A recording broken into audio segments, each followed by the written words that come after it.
Bir-iki həftə bundan qabaq ağrılarım oldu. Asta-asta ağrıyırdı. Girdim, güclənir. Gəldim Bəhruz doktorun yanına. Müayinə zamanı öz kisəsinin daxilində bir neçə ədəd polip aşkarlandı. Gələcəkdə bu poliplər bədxassəli şişə çevrilmə ehtimalı olduğu üçün öz kisəsinin tam çıxarılması məsləhət görüldü. Əməliyyatdan sonra xəstənin həm şikayətləri, həm də ki, gələcəkdə yaranan onkoloji risk faktoru aradan qaldırıldı. Çox sağ olsun, uğurlu da əməliyyatım keçdi.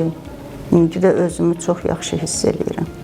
Sağ olsun, Bəhruz doktor başda olmaqla bütün heyət, həkim heyəti.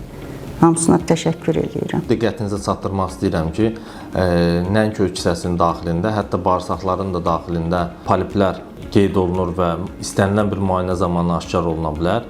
Amma bu o demək deyil ki, polipin olmağı hansısa bir ağrını verə bilər.